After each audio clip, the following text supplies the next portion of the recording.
समाज शास्त्र की क्लास में आपका एक बार फिर स्वागत है। Myself Ashok Kumar, associate professor sociology, government Dungar college Bikaner. सामाजिक मानव शास्त्र सोशल एंथ्रोपोलॉजी। आज का अपना विषय है प्रकार्यवाद की आलोचना। प्रकार्यवाद की आलोचना आज अध्ययन विधियों के क्षेत्र में प्रक्रियावाद एक महत्वपूर्ण स्थान रखता है।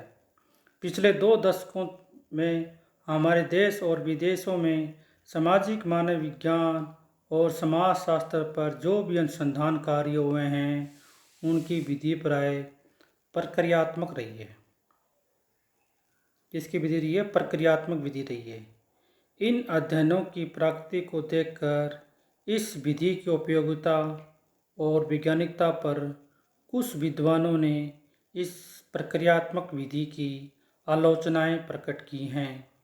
यहाँ हम प्रक्रियावाद की आलोचना जो संक्षेप में उल्लेख करेंगे।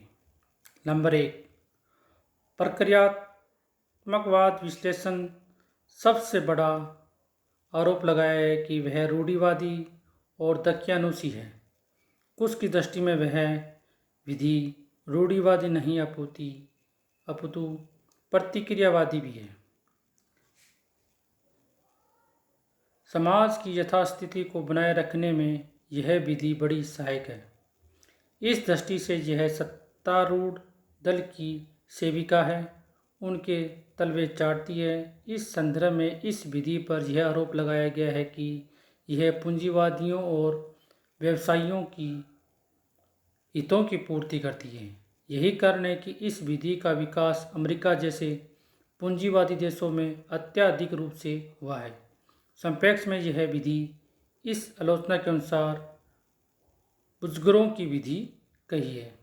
नंबर 2, प्रक्रियात्मक विधि की दूसरी आलोचना यह है कि यह व्यवस्था के घेरे में बंधी रहने के कारण गतिशीलता या प्रगतिशीलता का विश्लेषण करने में अधिक सहायक सिद्ध नहीं होती। दूसरी आलोचना क्या है?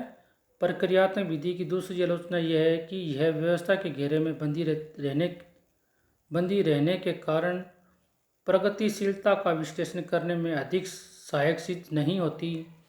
प्रगतिशील देशों में जो यथास्थिति बनाए रखना चाहते हैं, संभवतः इनके लिए यह विधि उपयोगी हो, लेकिन एशिया और अफ्रीका के विकासशील देशों में इसके लिए कठोर घातक हुई है।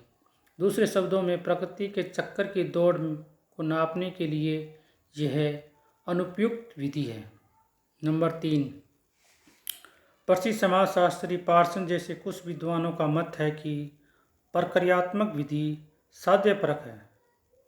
क्या है? साध्यपरक है।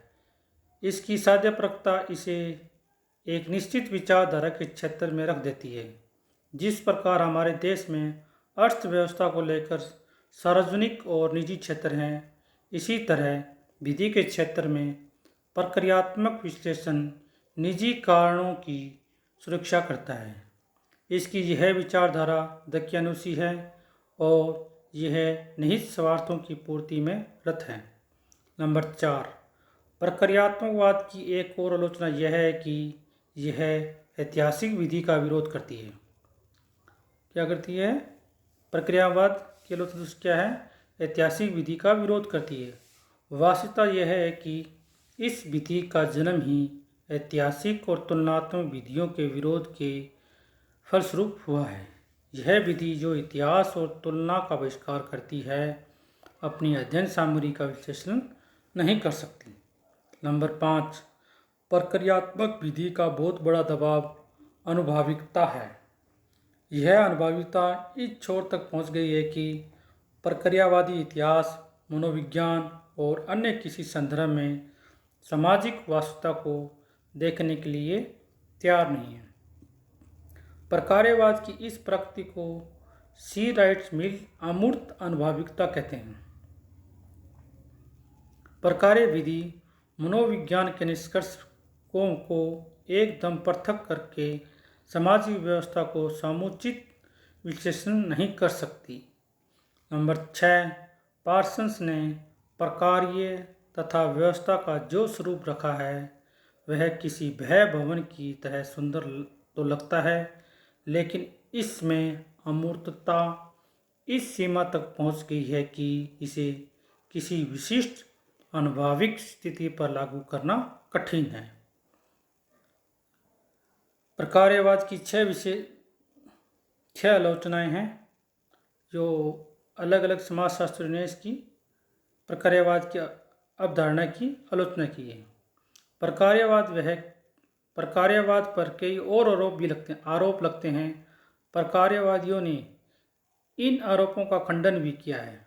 उदाहरण के लिए, जहां एक ओर प्रकार्यवाद को रूढ़िवादी विचारधारा माना जाता है, वहीं दूसरी ओर इसके समर्थन में यह कहा जाता है कि यह विधि अपने आप में सदर्श आमूल क्रांति है। अभी प्रकार्यवाद को लेकर निश्चित रूप में कुछ नहीं कहा जा सकता। ज़्यादा उचित तो यही होगा कि इस रैडक्लिफ ब्राउन की भाषा में यह कह सकते हैं कि प्रक्रियात्मक विधि आज भी हमारे लिए एक प्रकल्पना मात्र है। हमें इस विधि का विभिन्न अनुभाविक स्थितियों में प्रयोग करना चाहिए। जब हमें यह लगे कि यह विधि हमारी समस्याओं के अध्ययन के अनुकूल है, तब हमें इसे कुछ स्थायित्व की स्थिति देनी चाहिए। वैसे प्रक्रियात्मक विधि सामाजिक मानव विज्ञान के अध्ययन में एक अच्छी चुनौती है। इसका प्रत्युत्तर सामाजिक मनोवैज्ञानिकों को देना चाहिए। विद्यार्थियों, सामाजिक मानव शास्त्र की 3 विधियों का आपने अध्ययन कर लिया है। अधिकतर पहला क्वेश्चन सामाजिक मानव शास्त्र में परीक्षा पूछा जाता है कि सामाजिक मानव शास्त्र की अध्ययन विधियों का उल्लेख कीजिए, या एक विधि का अलग से अध्ययन आ जाता है, जैसे तुलनात्मक विधि क्या है, इसका विस्तार से वर्णन कीजिए। इसी प्रकार प्रकार्यवाद क्या है, इसकी आलोचनात्मक व्याख्या कीजिए। लगभग पहला क्वेश्चन यही होता है सामाजिक मानव शास्त्र में कि सामाजिक मानव शास्त्र की अध्ययन विधियों का वर्णन कीजिए। धन्यवाद विद्यार्थियों।